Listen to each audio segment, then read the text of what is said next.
ప్రేక్షకులకు నమస్కారం. ఫిబ్రవరి 17, 18 తేదీల్లో అంటే శనివారం, ఆదివారం senior stock market analyst either Ramakrishna గారు స్టాక్ మార్కెట్ ఇన్వెస్ట్మెంట్స్ పై ఎడ్యుకేటివ్ వెబినార్ కండక్ట్ చేయబోతున్నారు.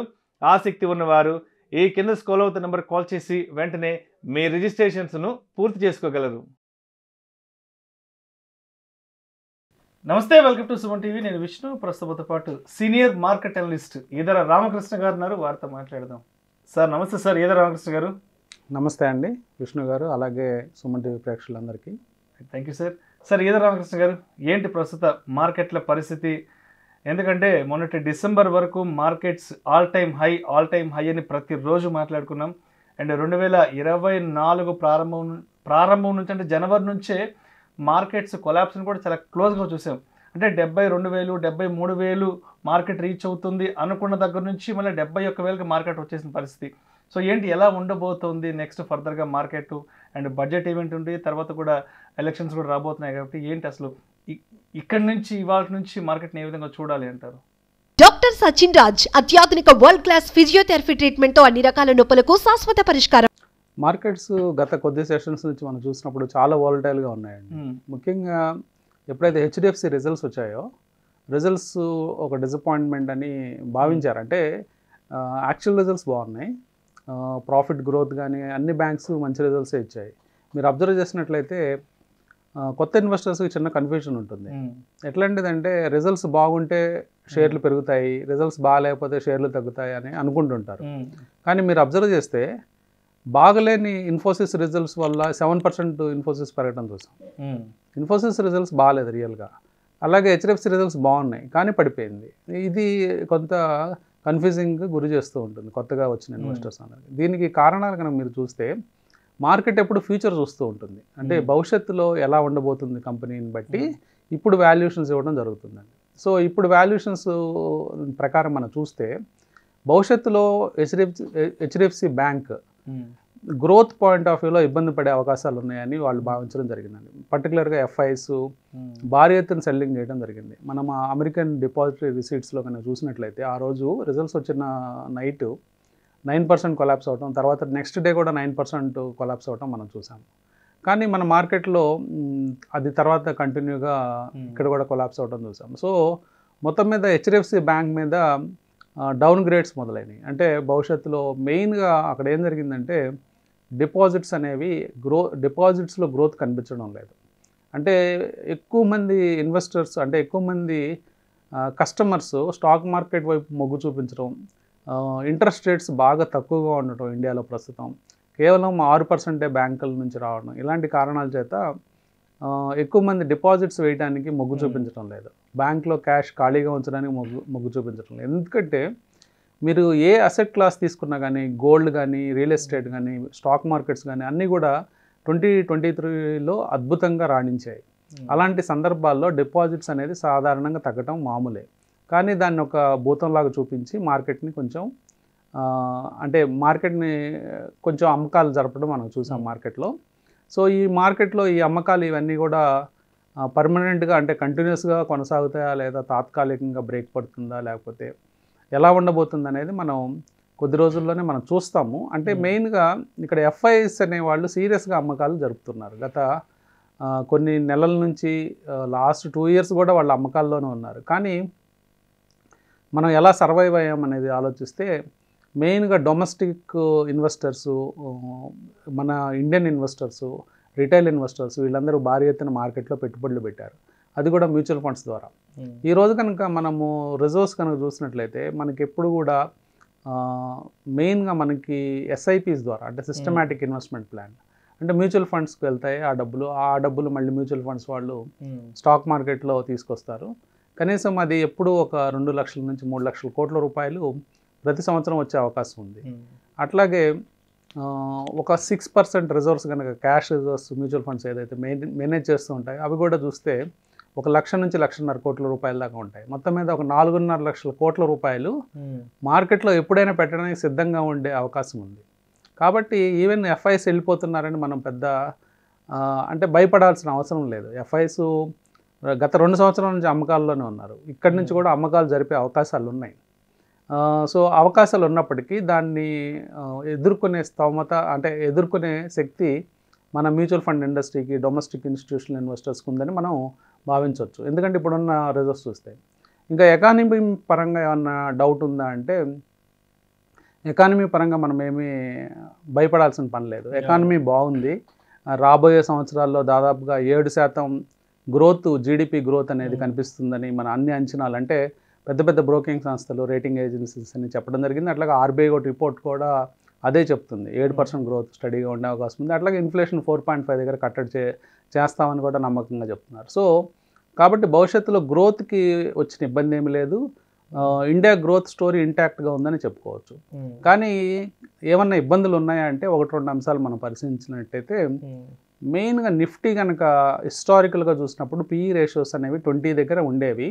కానీ ఇప్పుడు ఒక 15 years యావరేజ్గా చూసుకుంటే 20.4 ఎంతో ఉంటుంది. ఆ 20.4 నుంచి కొంచెం మనం ఇప్పుడు ప్రీమియంలో ట్రేడ్ అవుతూ ఉన్నాం. అంటే 21.6, 22 దాకా వెళ్తూ ఉన్నాము. సో ఈ ఫార్వర్డ్ PE రేషియోస్ 22 ఉండటం అనేది కొంచెం ఎక్స్పెన్సివ్గా FIs భావిస్తూ ఉండొచ్చు. అట్లాగే ఇంట్రెస్ట్ రేట్ సైకిల్ అమెరికాలో పీక్గా ఉండటం, అంటే ఎక్కువ ఇంట్రెస్ట్ రేట్లు అక్కడే దొరకడంతో ఎక్కువ మంది FIs వాళ్ళ దేశాల్లో ఇన్వెస్ట్మెంట్కి మొగ్గు చూపిస్తున్నారు ప్రస్తుతానికి. Maybe interest rate cycle reverse అయ్యే ఛాన్సెస్ ఉన్నాయి. అంటే రాబోయే 6 నెలల్లో వడ్డీ రేట్లు మళ్ళీ తగ్గుముఖం పట్టచ్చు. అలాంటి సందర్భాల్లో మళ్ళీ FIs ఇండియా వైపు దృష్టి పెట్టే అవకాశాలు ఉన్నాయండి. Okay okay. సో అయితే మార్కెట్లేమో అంటే డిసెంబర్ మొత్తం ఆల్ టైమ్ హై, జనవరి నుంచి వాళ్ళ అంటే మార్కెట్ క్రాష్ చూస్తున్నాం, బ్లడ్ బాతులు చూస్తున్నాం కదా. అంటే ఈక్విటీ ఇన్వెస్టర్స్ యొక్క థాట్ ప్రాసెస్, మ్యూచువల్ ఫండ్ ఇన్వెస్ట్మెంట్స్లో బట్టి వాళ్ళ థాట్ ప్రాసెస్ ఎలా ఉందంటే, ఈక్విటీకి సంబంధించి మార్కెట్ ఆల్ టైమ్ హైలో ఉంది కాబట్టి ప్రాఫిట్ బుక్ చేసుకుని బయటకు వచ్చేద్దామన్న ఆలోచనలో ఉన్నారు. మ్యూచువల్ ఫండ్స్ ఇన్వెస్టర్స్ ఎలా ఉన్నారంటే, నేను చెప్పేది రిటైల్ ఇన్వెస్టర్స్. సో వీళ్ళ ఆలోచన ఎలా ఉందంటే, మార్కెట్ ఆల్ టైమ్ హైకి వెళ్తుంది కదా, రిడెంప్షన్ చేసుకొని బయటకు వచ్చేద్దామన్న ఆలోచనలో ఉన్నారు. మరి ఇటు ఈక్విటీ ఇన్వెస్టర్స్కి, ఇటు మ్యూచువల్ ఫండ్ ఇన్వెస్టర్స్ అనేవాళ్ళు మార్కెట్ ఆల్ టైమ్ హైలో ఉన్నప్పుడు ఎటువంటి డెసిషన్ మేకింగ్ తీసుకోవాలి, అదేవిధంగా మార్కెట్ కొంత ఫాల్ జరుగుతున్నప్పుడు ఎటువంటి ఆలోచనలో ఉండాలి అంటారు అసలు? ఇన్వెస్టర్స్ అనే వాళ్ళు ముఖ్యంగా షార్ట్ టర్మ్ ఆలోచించారంటే ఇబ్బంది పడే అవకాశాలు ఉంటాయి. మార్కెట్ ఎప్పుడు షార్ట్ టర్మ్ ఇన్వెస్టర్స్కి ఎప్పుడు డబ్బులు ఇవ్వదు. అట్లాగే స్కేర్డ్ మనీకి కూడా డబ్బు ఇవ్వదు. స్కేర్డ్ మనీ అంటే భయపడుతూ ఇన్వెస్ట్ చేసే వాళ్ళకి కానీ, ట్రేడింగ్ చేసే వాళ్ళకి కానీ డబ్బు రావడం కొంచెం కష్టం అవుతుంది. ఇది ఒక ధైర్యంతో చేయాల్సిన పనులండి ఇవి, ఇన్వెస్టింగ్ కానీ ట్రేడింగ్ కానీ. కాబట్టి మీరు అంటున్నట్టు డిసెంబరు, జనవరి ప్రథమార్థంలో కొంచెం హైస్ చూసిన మార్కెట్స్ చిన్నగా సర్దుకుంటున్నాయి. జనరల్గా ఇది హిస్టారికల్గా మనం చూసినట్లయితే ఎప్పుడు డిసెంబరు మాసంలో FIస్కి వాళ్ళ NAVs మంచిగా ఉండడానికి కానీ, లేకపోతే ఇయర్ ఎండింగ్ కారణాలు కావచ్చు, వాటి వల్ల మార్కెట్స్ ఎప్పుడు హిస్టారికల్గా చూసినప్పుడు బాగానే ఉంటాయి డిసెంబర్ మాసంలో. కానీ జనవరికి వచ్చేటప్పటికి ఫ్రెష్ అలొకేషన్స్ ఉంటాయి. FIస్కి ఈ కంట్రీ వైజ్ స్పెసిఫిక్ అలొకేషన్స్ ఉంటాయండి. అంటే మనము ర్యాంకింగ్స్ కన్నా చూస్తే మన కంట్రీ నెంబర్ 1లోనే ఉంటుంది ఎమర్జింగ్ మార్కెట్స్లో. ఎందుకంటే మనం ఏమి ఒక కమోడిటీ బేస్డ్ కంట్రీ కాదు, ఒక కమోడిటీ మీద ఆధారపడ్డ కంట్రీ కాదు. మనకి సెల్ఫ్ రిలయంట్గా, అంటే మన కన్జంప్షన్ ఉంది, మన కన్జంప్షన్ స్టోరీ బాగుంది, అట్లాగే మనకి ఇండస్ట్రీ ఉంది, మనకి సర్వీసెస్ ఉన్నాయి. అన్ని రకాలుగా మనము ఆల్మోస్ట్ చైనా కంటే బెటర్గా ఉన్నాం. కానీ చైనా అనేది డీగ్రోత్లో ఉంది, ఇండియా అనేది గ్రోత్ ఫేజ్లో ఉంది. కాబట్టి ఫారినర్స్ వాళ్ళు చూసినప్పుడు, అంటే FIs చూసినప్పుడు ఇండియా స్టోరీలో ఏమీ డౌట్ ఉండదు. కానీ కొన్నిసార్లు అలొకేషన్స్ వచ్చినప్పటికీ మార్కెట్స్ కొంచెము రీషఫ్లింగ్ జరుగుతుందండి. అంటే జనవరి మాసంలో జనరల్గా కొన్ని స్టాక్స్లో వాళ్ళు ఎగ్జిట్ అయిపోయి మళ్ళీ కొత్త స్టాక్స్లో పికప్ చేసుకుంటూ ఉంటారు. ఆ రీషఫ్లింగ్ జరిగే ప్రాసెస్లో, అట్లాగే మంత్ ఎండ్ అంటే ఫిబ్రవరి 1st వచ్చేటప్పటికి బడ్జెట్ ఉంటుంది. ఈసారి budget vote on account budget అయినప్పటికీ జనరల్గా జనవరి మాసం అంతా ఈ బడ్జెట్ని దృష్టిలో పెట్టుకొని కొంత వాలటిలిటీ ఎక్కువ పెరిగే ఛాన్స్ ఉంటుంది. సో ఈ షేర్స్ అనేవి షఫుల్ చేయటము, అంటే కొన్ని షేర్లు వాళ్ళు అమ్మేసుకొని రేటింగ్ తగ్గిన వాటిని కొత్త షేర్లలోకి వెళ్ళటం, ఇవన్నీ చేస్తూ ఉంటారు.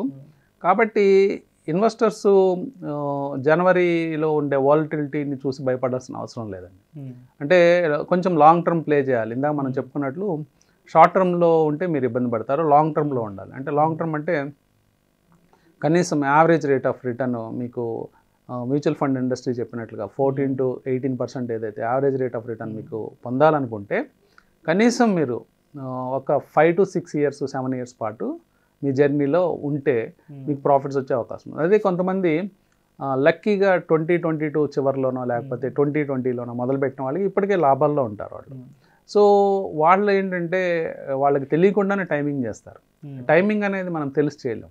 ఇప్పుడు నుంచి పెరుగుతుంది మార్కెట్ లేకపోతే ఇప్పటి నుంచి పడిపోతుంది అనేది ఎవరు చెప్పలేరు. మనం ఒక జర్నీలో ఉంటే ఆ సైకిల్స్ని అన్నింటినీ మనము అంటే అది అన్నింటినీ ఎక్స్పీరియన్స్ చేసే అవకాశం ఉంటుంది. సో లక్కీగా కొంతమంది 20లో ఎంటర్ కావచ్చు, 21లో ఎంటర్ కావచ్చు, 22లో ఎంటర్ కావచ్చు, వీళ్ళందరూ ఆల్రెడీ ప్రాఫిట్స్లో ఉన్నారు. సో వాళ్ళకి ఇబ్బంది లేదు. కానీ ఇప్పుడు ఎంటర్ అవుతున్న వాళ్ళు ఇందాక చెప్పుకున్నట్లు మనం ఎక్స్పెన్సివ్ మార్కెట్లో ఉన్నాం. ఎక్స్పెన్సివ్ మార్కెట్లో ఉన్నప్పుడు ఇప్పుడు ఎక్కువ టైం మార్కెట్కి ఇవ్వాల్సిన అవసరం ఉంటుంది. సో మీరు ఆశిస్తున్న రిటర్న్ ఏదైతే ఉందో అట్లీస్ట్ 15% యావరేజ్ తీసుకున్నట్లయితే ఆ యావరేజ్ మీరు ఒక 5 నుంచి 7 సంవత్సరాలు కనుక మార్కెట్లో ఉన్నట్లయితే అది పొందే అవకాశం ఉంటుంది. ఈ మధ్యలో షార్ట్ టర్మ్ వాలటిలిటీ ఉంటుంది. ఈవెన్ మీరు మ్యూచువల్ ఫండ్స్ కొన్నప్పటికీ కూడా ఒక 20% మీ అనేవి తగ్గే అవకాశాలు ఉంటాయి ఇలాంటి సందర్భాలు ఇన్వెస్ట్ చేసినప్పుడు. అంటే నేను టైమింగ్ చేయట్లేదు, అంటే ఇప్పుడు పడిపోతాయేమో ఎగ్జిట్ అయ్యి మళ్ళీ ఎంటర్ అవుతాం అట్లాంటి అనుకోబాకండి. మీ లాంగ్ టర్మ్ ఫండ్స్ మాత్రం మీరు కమిట్ చేసినట్లయితే మార్కెట్తో కనీసం 5 to 7 years ఉండమని చెప్తాను. Thank you so much Eedara Ramakrishna గారు. థ్యాంక్ యూ అండి. ప్రస్తుతం మార్కెట్లు ఎలా ఉన్నాయి అండ్ రాబోయే ఈవెంట్స్కి మార్కెట్ ఎలా రియాక్ట్ అవుతుంది అనే అంశం గురించి చాలా క్రిస్టల్ క్లియర్గా మన ప్రేక్షకులకు మీ విశ్లేషణ తెలియజేశారు. Thank you so much sir. Thank you.